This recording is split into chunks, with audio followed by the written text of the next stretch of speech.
Welcome to another episode of Comedy Wham Presents with me, your host Valerie, and sometime Kitty co-hosts Miss Purrington and Mookie. ComedyWham.com is your place to go for features about all Austin comedy. In addition to podcasts, we bring you articles, album reviews, our advice column. My Austin Chronicle articles are posted there. We've got a festivals page, and so much more. We're best known for our events page for live comedy shows in Austin, Houston, and DFW, where 100% of the entries you see come from comics and producers. If you want your show featured, just submit a show on our homepage, and it's free and easy. If you want to support us, we've got PayPal, Venmo, Patreon, all the good stuff. Click the Support CW icon on our homepage, and you'll help us out. Now back to our podcast. Launched in 2016, the podcast project brings you funny people and their stories. As a fan, I like to delve into a comic's background and motivations, and will usually take a detour along the way. Consider the interview a way for you to get to know the folks that make the comedy for all of us as fans. We are kicking off our Moontower Just for Laughs 2024 coverage with a returning guest and, dare I say, a comedy icon. He is a familiar voice to you all as one of the voices of Bob's Burgers. He is a perennial favorite of the Austin Moontower Comedy Festival. And every year at the Just for Laughs Festival in Montreal, he delivers his state of the industry. It's usually a biting, incisive look into the state of comedy. Of course, he's made countless TV appearances, and we all know and love him. We've actually missed seeing him at Moontower, which is now Moontower Just for Laughs. So Moontower and Just for Laughs merged. We've missed seeing him the last few years, but very, very excited that he is making his triumphant return in 2024. We could not be more thrilled. And now Comedy Wham presents our guest, Andy Kindler. Oh, I can't possibly follow that introduction. You know what I'm talking about? That was, who could? I thought it was going to be Jesus coming out. Why would Jesus be doing comedy?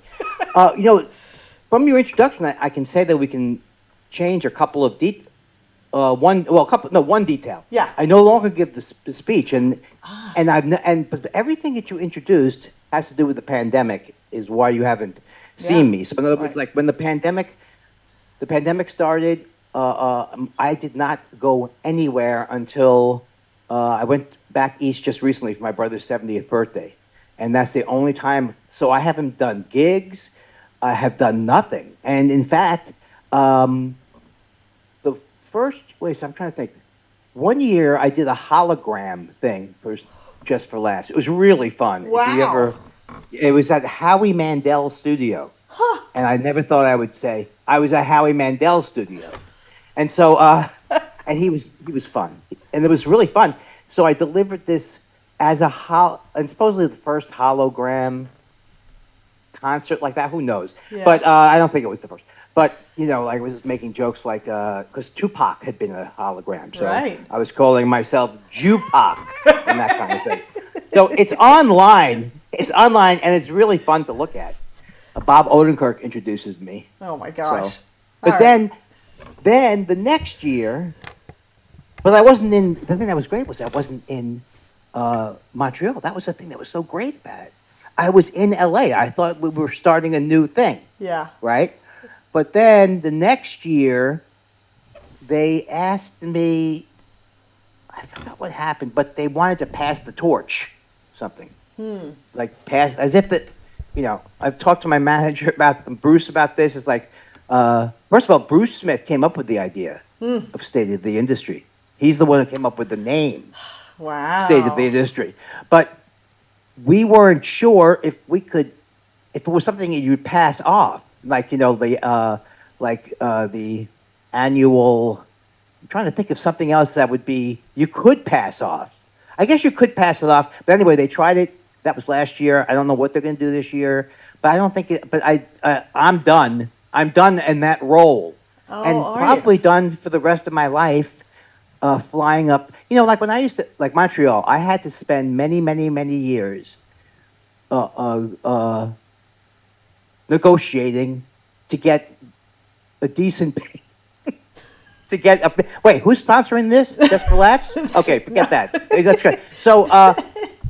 No So, one's sponsoring but this, by the way. however, I know. However, I know this. Nobody pays you. Nobody tells you what to say. Yeah. But um, but all of those years, I would fight because just relax. Then one thing they're not known. One word that you will not hear attached to the festival is generous. Andy, forget that. You're staying at the Four Seasons. Okay, so I would argue for every year to get. Finally, I got my wife and I blown up as part of the deal, right? Yeah, yeah. But there were some years we weren't even together because Montreal. I don't know how they did things, but they tried to do things. They tried to cut corners. So anyway, cut to this now, where they wanted me to go up. Instead, they passed the torch. I've been flying up coach up there. They've never flown me first class up there. I'm not saying that. I'm not saying that your listeners should go, well, who does fly first class? But I'm saying, once the pandemic started, I am not going to be giving myself a version of COVID to go up to a gig anywhere. Yeah. Anywhere, anytime. And I know this sounds like, maybe this sounds, is it ostentatious? No. So I used all of my miles I had left, 200,000 miles, to fly myself and my wife to Austin first class. Every last mile. But it's worth it. So the whole entire business has changed, but not for people who aren't me. I mean, my wife and I have never had COVID. Congratulations. I mean, you were super careful by not going anywhere. Right. And again, it's like I did the road for maybe, I'm trying to think of how many years total. I started in 1989, 88, 89 going on the road. So to 2020, they say do the math, and I'm telling you, I'm not a math whiz, but I cannot do the math from one century to the other. I just don't understand it. I think it's 41. Wait. No, God, I can't do the math either. See? 31. Well, it'd be 30. 31. 30. Yeah. It'd be 30 if it was 1990 to 2020. Yeah. Right? Right. So it's 32. You know, my shameful secret is that I have a degree in mathematics, so. Yeah, but if you have a degree in mathematics, that's like real mathematics. Like the algebra doesn't even count, right? I mean, I had to take an algebra class. What was the other thing that someone said I would really have learned something from? One thing past algebra. Calculus? Calculus, yeah. No, something else. There is a math called real analysis. Oh. Yeah. What drew you to math? Have you always been into that kind of like, okay. See, that's so interesting because I go, like drew you to math. Well, what drew me to comedy, Andy? Exactly. Yeah. And you're half of what made Einstein great, right? He had to have the mathematics. I'm not saying you worked on it. Yeah. I'm just saying that it was your people. Your people. Okay. So that all of this to say it's over. As John Lennon sang in that song, the dream is over. Maybe I'm not at the level of John Lennon to make that comparison, but so my whole life changed, and it's only been since I decided to go to venture out a little bit. Venture out. I went for my brother's 70th birthday. He's only going to have one of those. Yeah. And so I decided that I am going to venture out, but just kind of on my own terms.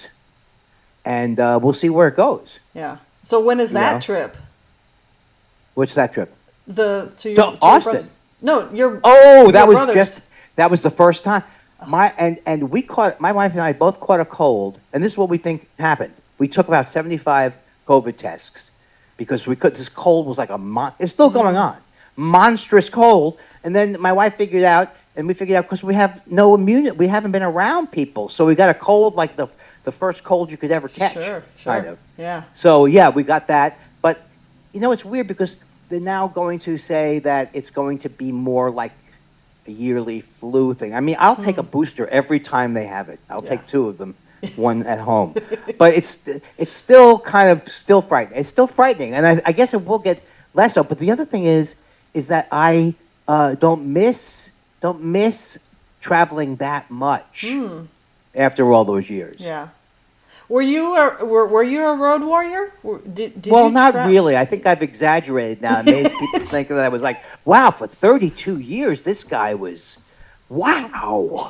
And now he stopped? No, but from 1988 to 1992, I was on the road about 40 weeks a year. Whew, that's a Okay? lot. Yeah. And then now, before the pandemic, it was like a couple of times a month I would go away for a weekend somewhere to do. And there's some places like there's a club in Minneapolis. I miss that club, Acme, and I also miss the club, the Comedy Attic, because it's in where my mom and dad went to school, Indiana University. Ah.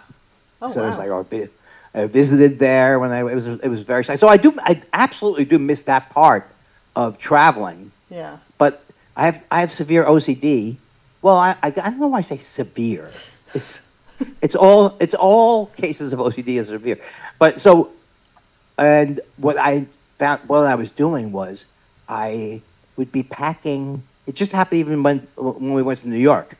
I carried so many replacements for everything. I had so many wet ones. I had so many interdental stimulators. It's like, so it's like, it's very difficult for an OCD person to go anywhere. Yeah. But Yeah. we accomplished it. Yeah. So how did, because you do act. So Well, I'm thank you. That's very generous of you. Many people many people say, and I really appreciate you for not putting the air quotes around it, because that would be the worst. Well, you're bringing up a point, and I know where you're going with this. Andy, what did you do? What have you replaced your incredibly, what is it called when something's very, very prosperous? Prosperous? Your big money on the road. Well, I was going to say your oeuvre. Do you know that word? My oeuvre. No, Yeah. I'm not asking a math major what this should be. No wonder you came up with oeuvre. I forgot what was the question. Here's the other thing. I am 67. Everyone knows it. I bring it up at every single, I'm ordering in a restaurant. Have I mentioned I'm 67? And if I don't mention that, I'm certainly going to let them know I have type 2 diabetes. That's going to be, I have never learned not to overshare. And the thing about diabetes, type 2 diabetes, is some people don't know the difference between type 2 diabetes and type 1. So like I told this lady in a marijuana shop. Okay, so I was in a... So much has changed, Andy, in the So much 6 has years. Okay, I forgot where I was. But anyway, my mind does go blank every 7 seconds, so I was going somewhere there. What was I talking about? Do you remember? Your acting oeuvre. What yes. happened to it after the Okay, so with my COVID? acting oeuvre. Well, first of all, I found Cameo. Oh, fun. And let's not oversell Cameo. I am not working for Cameo. They don't even follow me on Twitter, on Nazi. Is that what it's called now? Are you still Is on the it? ex-Nazi? I am still on it because because when it ends, I'm assuming it's going to end. I'm also on Blue Sky, and I'm trying to be on Instagram, but I don't understand it. It's like get lost on all of these things. And I don't mean like an old Jew. I mean, well, like an old Jew. So, but they don't follow me. And the Nazi place, the X, which was X-Twitter, is getting worse and worse. Like, go on there, Elon Musk is saying, everyone's coming into this country. All these illegal people are coming in. Hi, I'm Elon Musk. Yes, more illegal people came. I mean, he's just like a guy who went from spaceman guy to the world's most advanced racist. A hater. So I started doing the cameos and again, I don't work for them, but I really enjoyed it. I've absolutely loved doing them, and so I made my price not too high. Yeah. So, have you known any of the people that you've done cameos for? That's the only cameos I get are people I know. No, yeah, I get that, but I mean, I've gotten things like, I mean, Hold on, I have to get rid of my cold.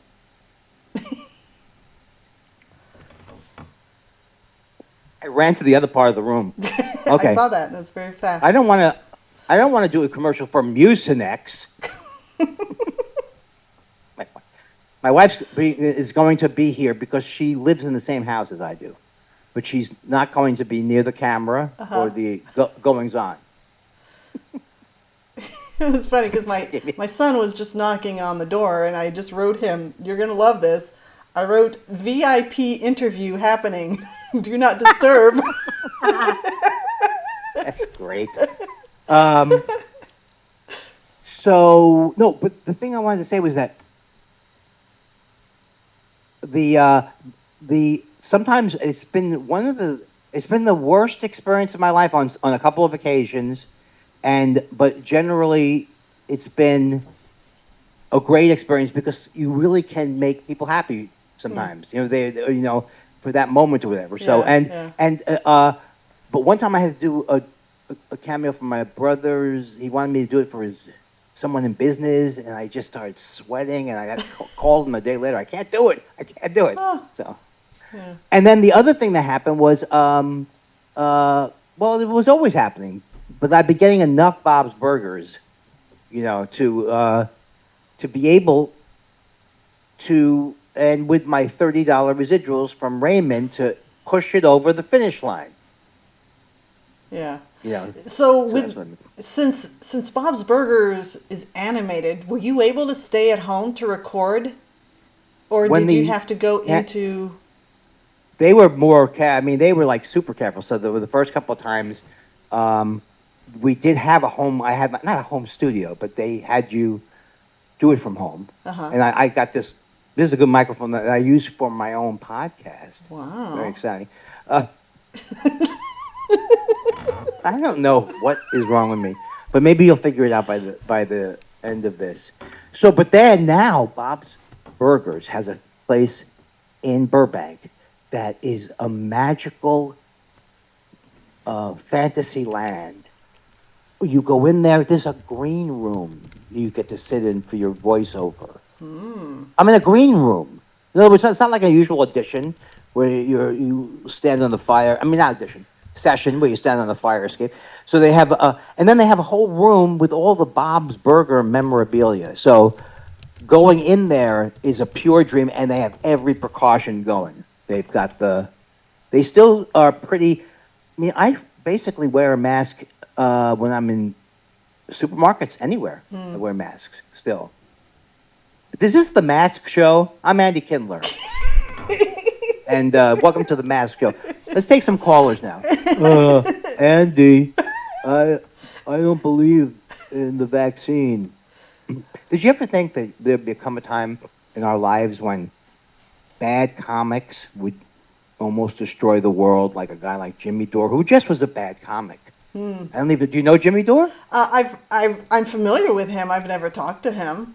Well, he's now a vax denier, and is he? you'd have to actually watch it to believe it. He's like Tim Pool or any right wing, and this has been a movement in comedy.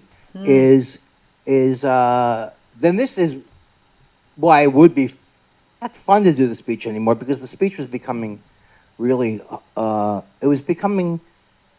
Some things have a time on them. A time. What do you say in Canada? You're not in Canada. Expiry date. Yes. So I was getting tired anyway. But if I had that speech, now I'll have to put it in my own act instead of the speech. Yeah. But just how I used to complain about comedy in the '80s, and I was so upset about it. But it wasn't like Rob Schneider backing the Canadian trucker boycott. These are white supremacists are. Well, I could have predicted some of these comics would be white supremacists, but.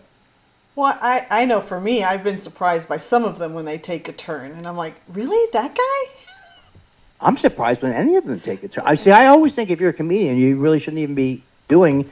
People say, well, you can have conservative comedy, but I don't think you can, because comedy is inherently David versus Goliath. It's inherently, it's just not funny to say, well, I made another $5 million while I'm doing the show here through my various holdings. See, Yeah. could make it funny, but Yeah, most of these, that's the thing that Musk most is the thing that he most wants is to be seen as funny, and he's so unfunny yeah, that it's like on one level hilarious to see that you can't buy money can't buy him a sense of humor. yeah, yeah. Okay. So where do I want to go with this, Andy?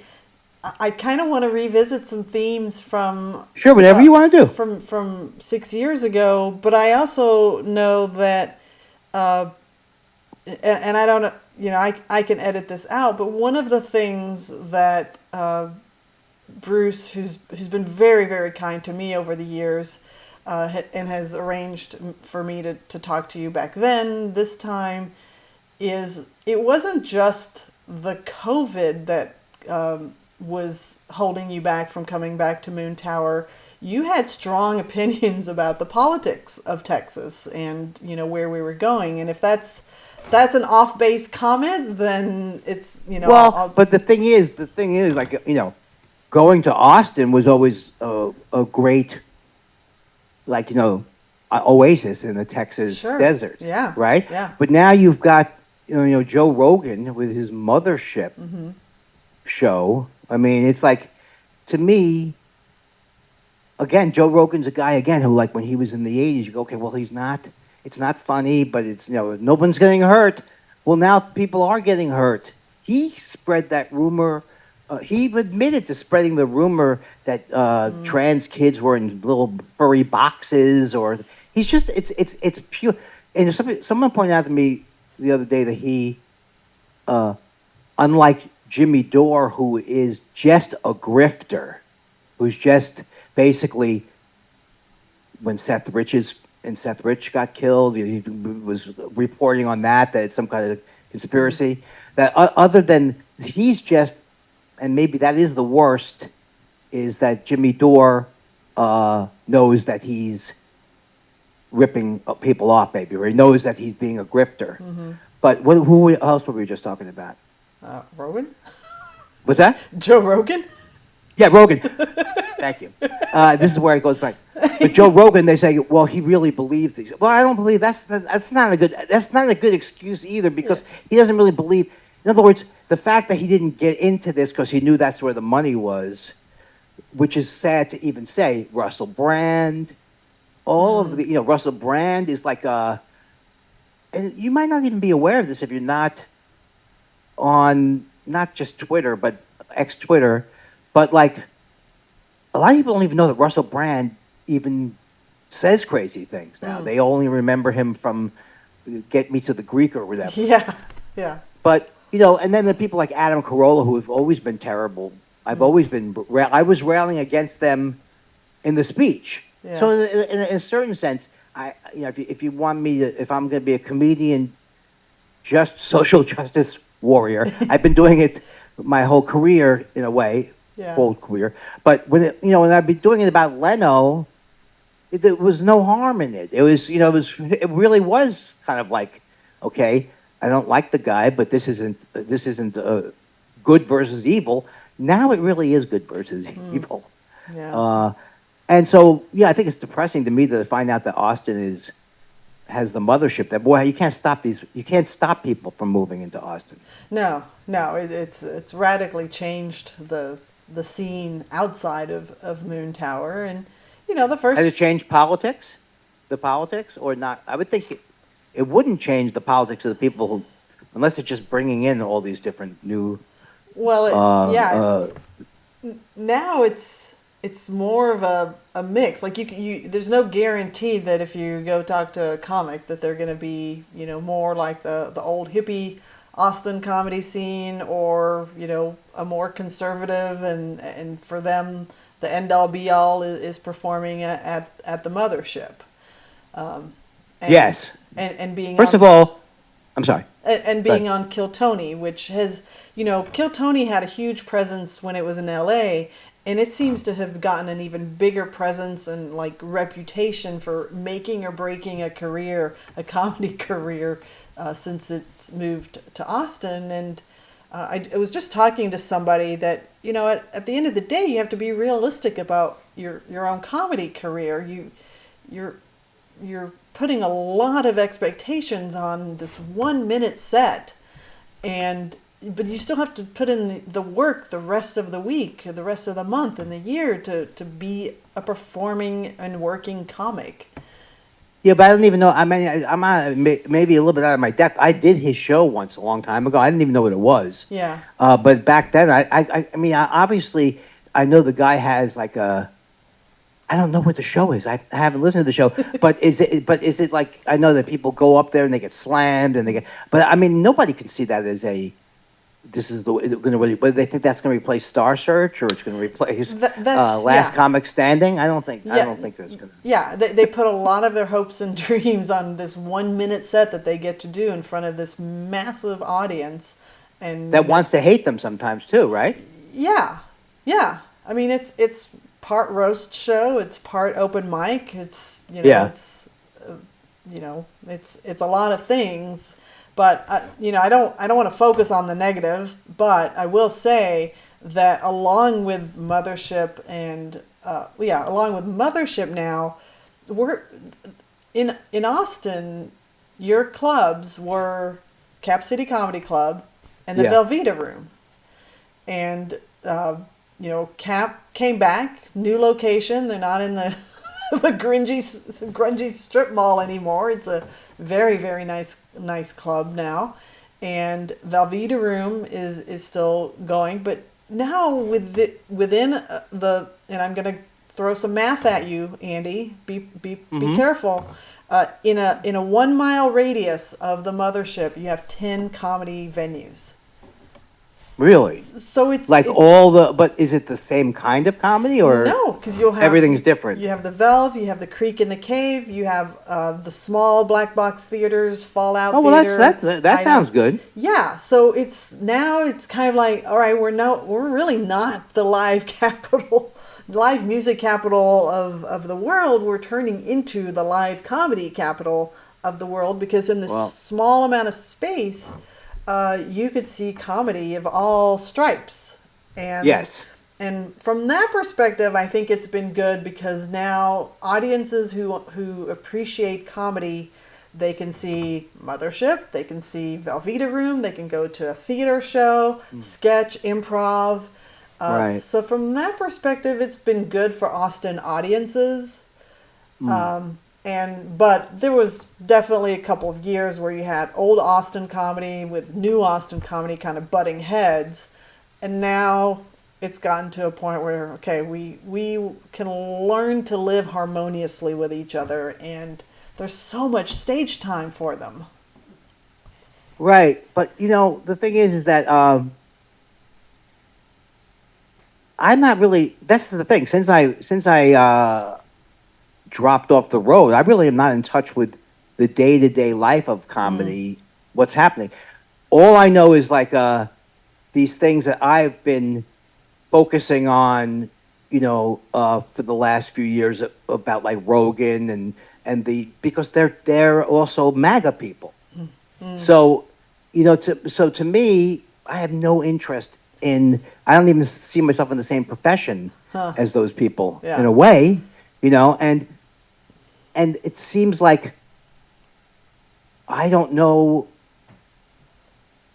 even know what to say about it, except that it's like I know Shane Gillis is headlining the festival or something like that, or he's playing a I think big he show. is. Yeah. Okay, so all I know about Shane Gillis is that he said horrible things about Chinese people, and horrible things about gay people, and then there's a whole group of people who like his comedy. Yeah. It's like, I have no interest in his comedy. I don't care that he's funny, if he is or he isn't. I saw him on Saturday Night Live. I did watch him. It was okay. It was serviceable. Okay, but the point is, that's a good way of describing it. It's serviceable, but he's a hero. Yeah. He's a hero amongst these people, because even on that set that he did on Saturday Night Live, Did you see that set? I did. I did. Okay, so where he's saying, I don't even understand. He's here's what I think he's here's what I think part of the problem is. People are laughing at Down syndrome, right? But he's selling it as a loving thing that happened in his family or whatever. Right. And that's, you cannot square that circle. You can't on your podcast say, you use the C word for Chinese people and the F word for gay people. And then, and the other thing is he never apologized. They say he apologized for it. He said, if I offended anybody, well, you did offend someone. You don't think it's offensive? You think gay people want to be called that word? You think Chinese people want? So he weaseled out of it. And you see, this is all happening at the same time when like the whole Louis C.K. thing happens. So it's so, like, to me, I couldn't stand Louis C.K. back when everyone loved him, but there was no reason for me to hate him, all based on my own jealousy. But, it's like Louis C.K. went through that, did, I think, a horrible thing. I don't think he apologized for it, so I don't think he deserves to be seen as a viable person as a comedian. He weaseled out of it. And he was even doing shows with Shane Gillis or something like that. It's like, and he was like saying, oh, Shane Gillis.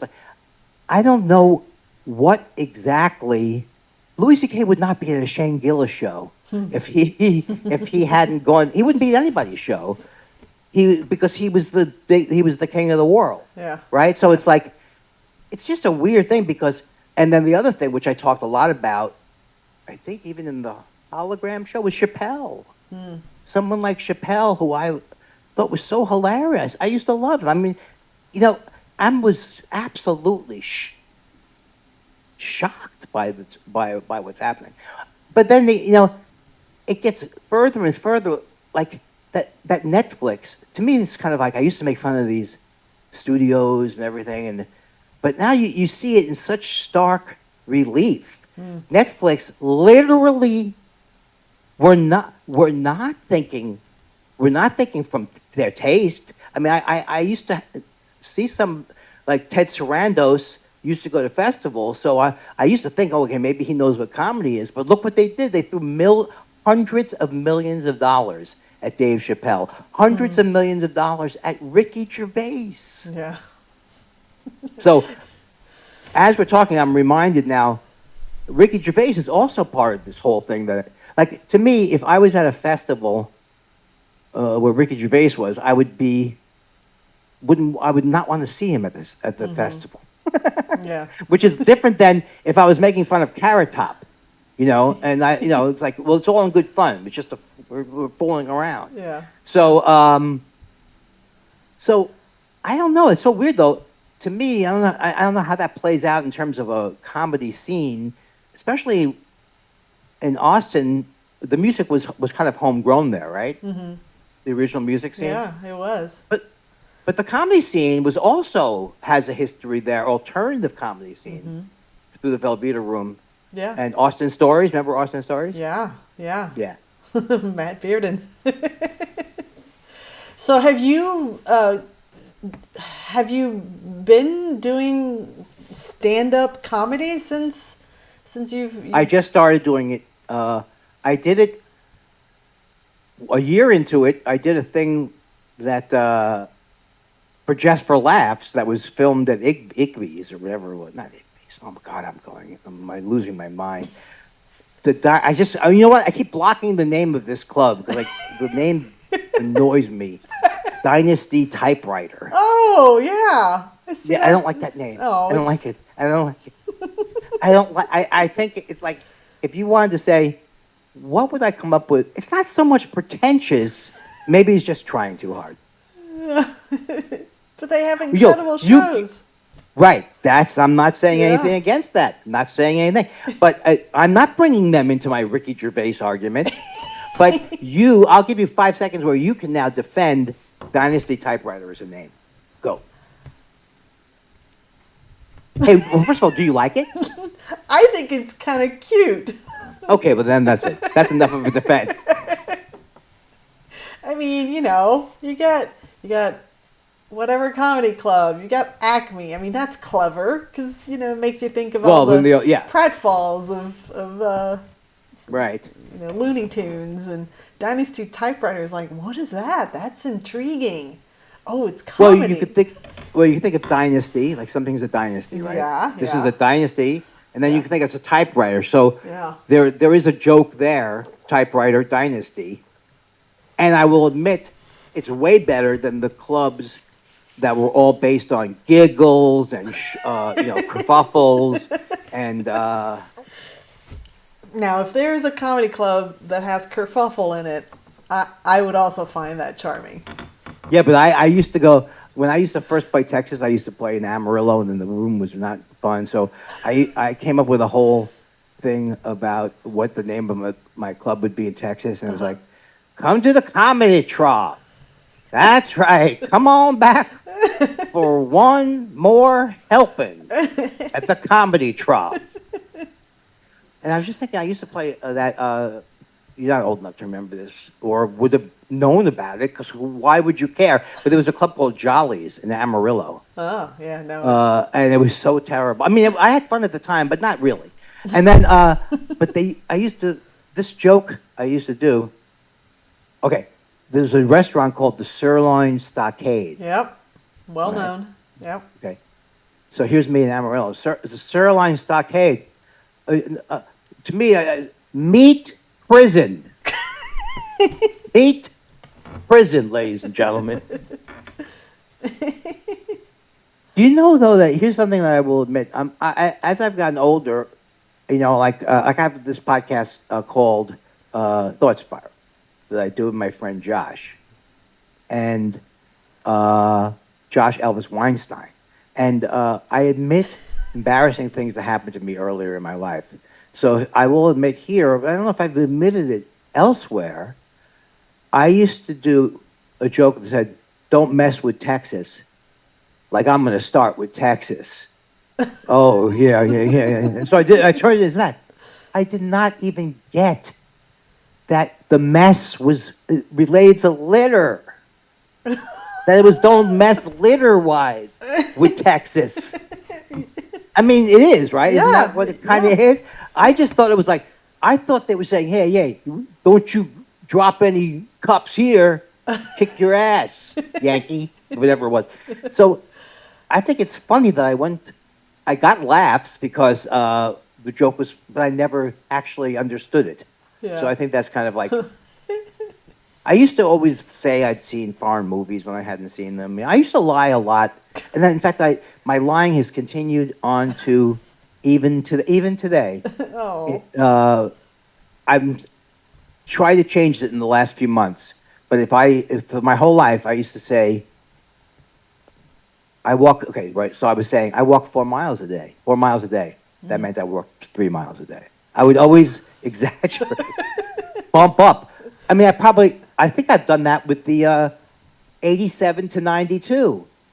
40 weeks a year. Oh, 40 weeks a year. No. It must have been 30, right?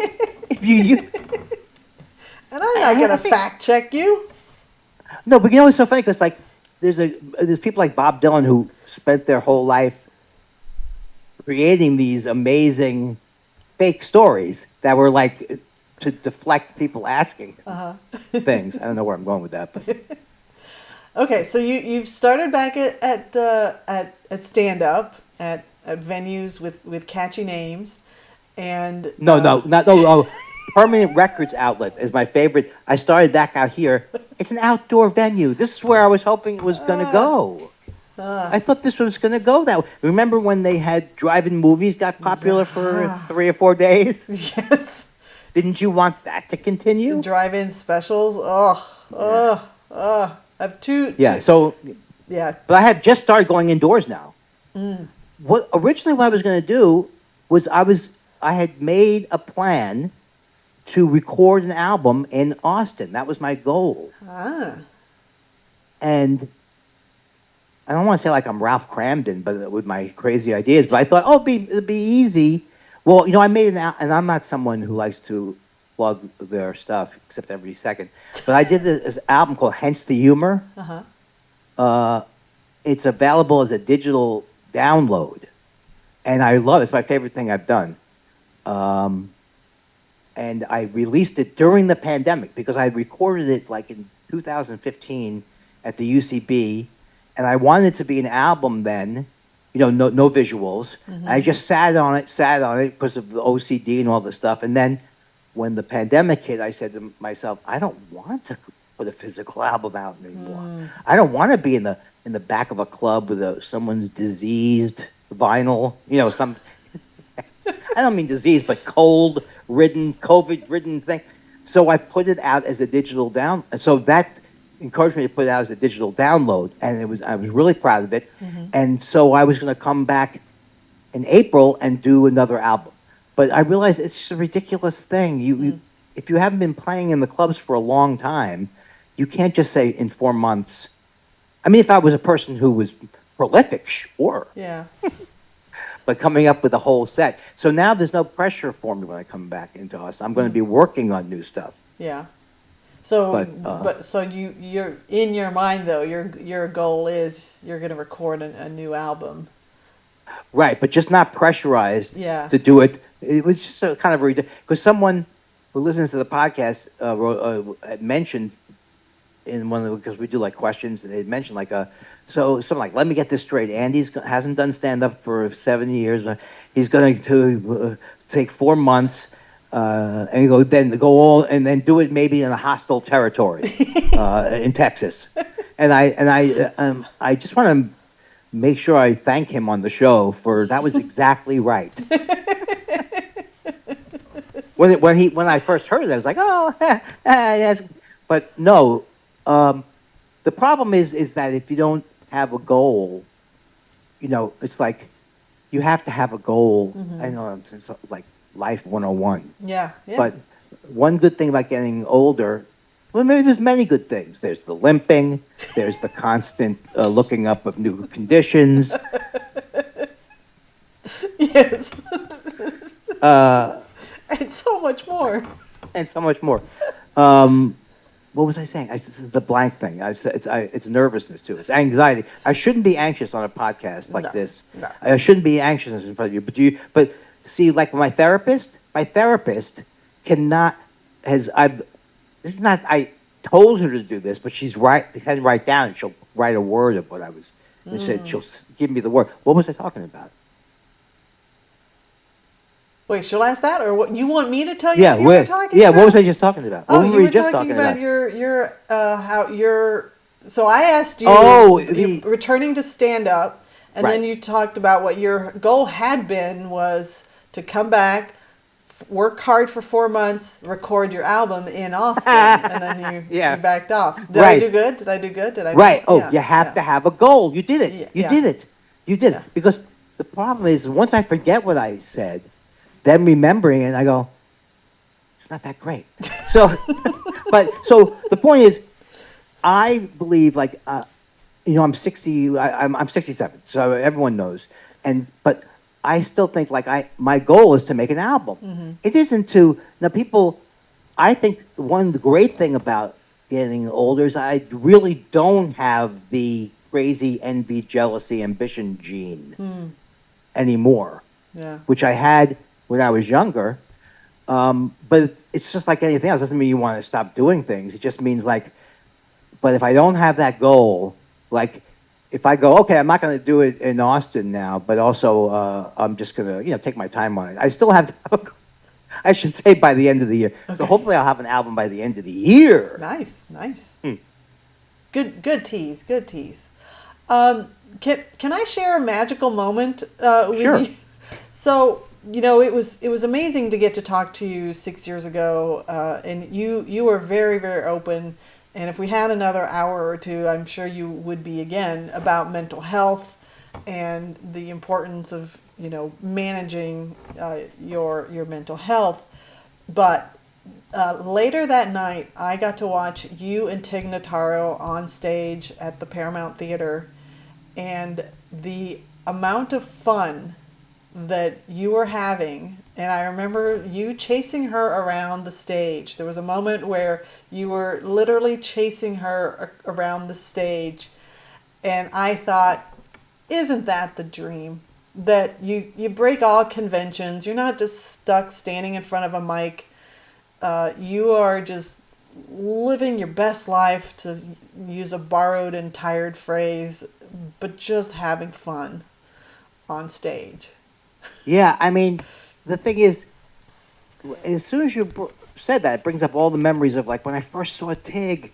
I saw Tig performing when maybe, or she hadn't been performing more than a few months. She's insane, and it's like this. Obviously, she like, if I could have, was she as hilarious as she is now? I mean, just by definition, no. But was she capable of being hilarious then? Yes, of course, she was hilarious when she came in. Yeah. So, but it's just so amazing to have seen. And when you think about that, and you think that really is like, I have that image of me chasing her around the stage, and that part I do miss. And that's the thing I do miss, because I used to host the alternative show in Montreal, like alternative comics, Yeah. and I kind of miss that kind of thing. So, but who knows what will happen again? But Yeah. mental health wise, though, I just want to, as an update, I'm doing very well. Good. I'm still in therapy. I'm still on Prozac. I'm not supporting Prozac, but if you get Prozac and say Andy Kindler sent you, Andy Kindler sent me and said I should be on 80 milligrams. So, and I'm vital. I'm vital. I was just trying to. I guess it used to be a thing that Letterman did where he would. I don't remember exactly, but he was. It was like his impression of a news report on a very, very old celebrity. He got up, he smiled, he had some cake, and I can't really remember. But see, this is why I'm not a joke teller. You know Myron Cohn and all those great, I'm trying to think of the great Jewish storytellers? Not me. Not me. I can't even do any joke that goes, and then the first day, and then the second day. Wrap it up in one day. So that part hasn't changed for your stand up. It's still very stream of consciousness and couple notes and you riff. Well, I noticed that. So I went to this permanent records place. And I went to these things. I said, it's like, you definitely are rusty. I was rusty. Interesting. But then so I did like 5 or 6 times, and then I get like you get like a show where kill for a couple of minutes, and you go, oh. And so I guess that it's not that I would ever lose it, but it's almost like if you don't do it, it's just not going to be done. And I got lost in the horrible world of Twitter and arguments and politics, and now I've realized that a lot of that energy was because I got into Twitter and all these things, and I wasn't doing it on stage. Just do it on stage. Get this stuff out on stage, and I don't know what Twitter was like for you, but it was just getting in these, arguing with robots maybe, or Nazi robots. That would be the worst. There you go. They're Nazis, and you can't stop them. Yeah. No, you just captured it pretty well, and why I decided to just abandon that platform is, I had a pretty small universe of people that I would interact with. I know I loved your feed and seeing you attack people. It was just, it was fun, but I realized, well, if really the enjoyment that I'm getting is, my small circle of people, and seeing people go after each other, it's like I don't need that. I don't need that. So, yeah. Well, it was like, the great Greg Giraldo, who I loved so much, and I got to work with him on Last Comic Standing, and he was such a wonderful person. I mean, he was genius at the roast things. There was nobody funnier, and he didn't like to be known as the roast guy. I mean, it is a weird thing. Yeah. But I've always tried to punch up. That's what I want to do. That's why it's hard to think of going after Jimmy Dore as punching up because he's not really up on some kind of pedestal, but he's down in the grifter mud. Yeah. See, and I like Instagram is my favorite platform because it's just. I shouldn't. That's what I need to like. I need to like that, but I'm such a word. I'm a word. Yeah, yeah. Well, there are people that post words. Michael Che is kind of known for that with his Instagram account. He doesn't ever post pictures or videos. It's really a lot of words that he posts, and there's some people that do that. But I mean, you can't beat the cat videos that you see on Instagram. Oh no! I mean, So, yeah. I mean, do you know that I've made some rules in my life so that I don't go down into horrible fever swamps. It's like I don't, but not horrible fever swamps. But like don't go on YouTube because I know when I used to go on, now if I want to watch Shecky Green or I want to see something. But I know I'm still going to be there for 2 hours more than I want to be because they're all. It's like in the days where you had to sit through. What was that show? Funniest Video, whatever. Oh, you had to sit through. There was like the. It just was. You get one good thing, right? Now, you could get that all the time, and of course, that whole thing spawned generations of people, getting hit in the balls or whatever they, Yes. I'm sorry for getting raw, but now I'm gonna have to slap a warning on this episode. Yeah, slap a Andy. warning. Slap a warning. But that would be bad though. Don't want to slap a warning because people who would think it would be like bluer were going to come in and they'll wait 30 minutes and hear balls. It's not going to work for them. Well, as I knew would happen, we are actually at about an hour, and I could definitely talk to you for longer. I don't want to stop it. Slapping balls is the end of our. Well, are we gonna actually run out of? Are they gonna shut down the session on us? No, I'm in control. No.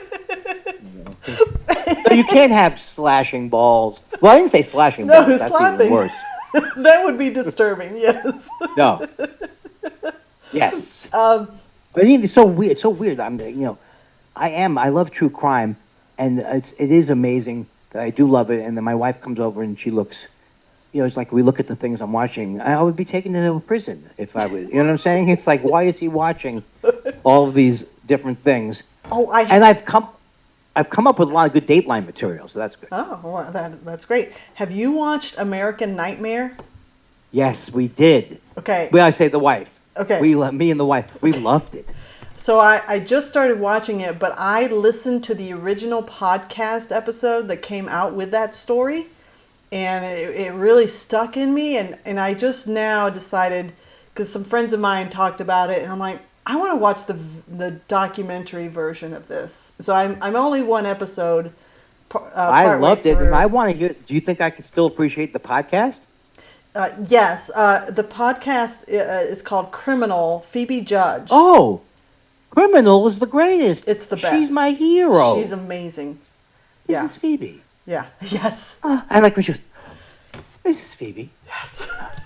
Very breathy, but very. She's the greatest, and there's nothing like when I'm doing this impression of Phoebe. First of all, everyone should know I do horrible impressions, and secondly of all, she has a great voice. But it's just like, so she does a whole episode. She does an episode about it. Yes, the reason for this documentary originated with her podcast episode. It's a two-parter.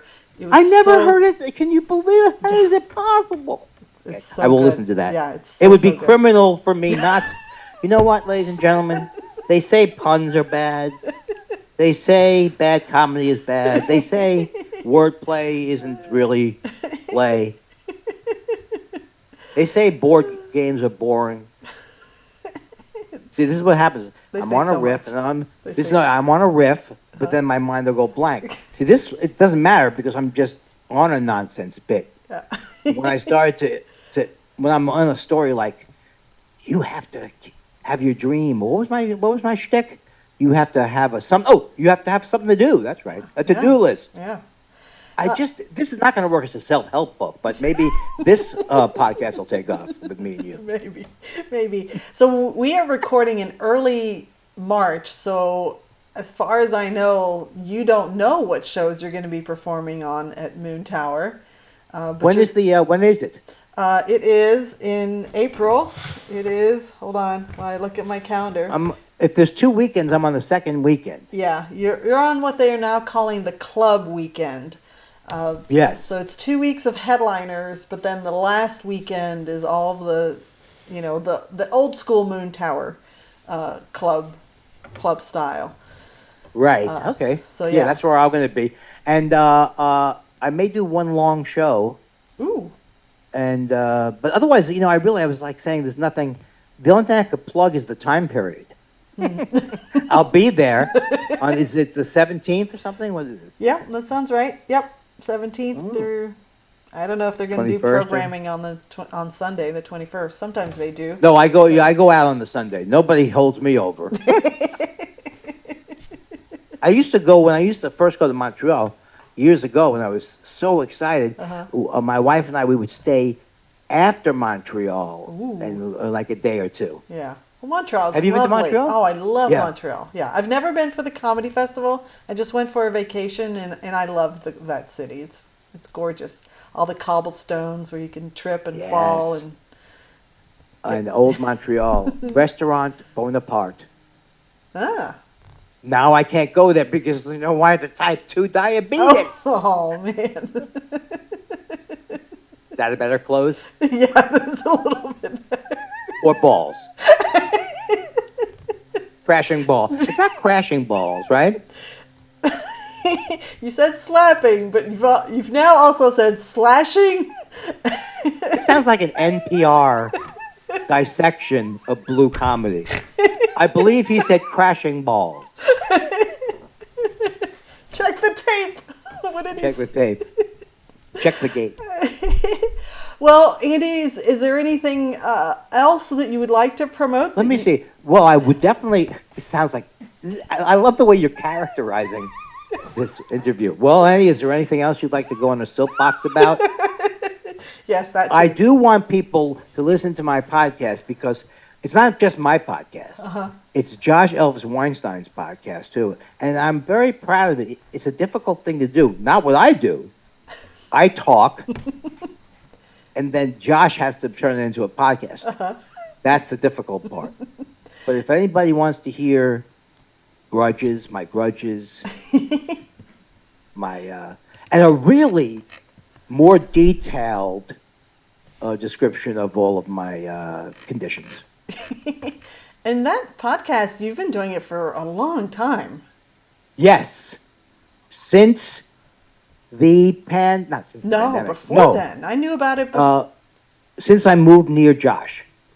So it could be 2015 or something like that. Yeah, wow. That's a long time for a podcast. I don't know. That's too long. I don't even think I was alive then. I wasn't alive when I moved into the house, was I? Your wife might beg to differ. She does, often. I'll have to come up with material, more standard material about. I just have to say this. Henny Youngman did this commercial, and I remember he goes, "Oh, I just went on a pleasure trip. I took my mother-in-law to the airport." So this was on like whenever he was still alive. But even at that point, nobody knows what a pleasure trip is, and nobody did mother-in-law jokes. This is like the 80s. Oh, I went on a pleasure trip. Took my mother-in-law to the airport. My doctor, Benny Bobatz. Ryan Dangerfield is, I'm saying he's underrated, but he's so great. Yeah. And he's on my Desert Island disc. Nice. All right. I think I've exhausted not just you and America, but I think that I hope we haven't surpassed our last thing. You always have to get, did we top it? Yeah. Well, Andy, I want to make this promise to you and this open Okay. invitation that every time you come to Austin, can we please sit down and talk and record a podcast episode? Because this is very fun. I love it. And I would love to. I want to introduce you to more math vocabulary and just listen to your thoughts on everything. All right. I love the math angle, and I like coffee too. So if you do coffee and math, maybe kind of a Yes. show. Ooh, maybe that's what I should do. Yeah. Tell your friends. Make me do a coffee and math podcast. Now, what I'm going to do now, we're going to say, you're going to say, well, thank you, Andy, whatever. But I just want you to know, I'm not going to hang up. I don't like hanging up then. Yeah. Because then afterwards, then we're going to say, I can't believe how poorly you did, Andy. You know, that kind of a thing. Okay. All right. Well, let me go through my conclusion, and then Yeah, do your conclusion. we'll stop recording. All right. That is a wrap on Comedy Wham presents the great Andy Kindler. Andy, tell us where we can find you on social media and your upcoming projects. I am on, what is it? I'm still at Andy Kindler on Twitter or whatever that's called. But then, I'm Andy Kindler. I like this name. Andy Kindler Superstar on Instagram. Oh, nice. Nice. And some guy yelled at me on Instagram, like he thought I was like, star. It was really funny because as if I was really saying I'm a superstar. How could he have not seen the Andrew Lloyd Webber production? And then I'm some kind of a name at Blue Sky, but I don't remember it. Oh, I was going to say, you literally took some kind of a name? Oh, and also download Hence the Humor. I mean, why shouldn't I plug stuff? Absolutely. Don't be shy. Well, we hope you've enjoyed learning about how Andy continues to be a comedic genius that you heard today, just as much as I have. This has been Comedy Wham presents Andy Kindler. I'm Valerie, and that's been funny. Thank you, Andy. Thank you so much. Thank you.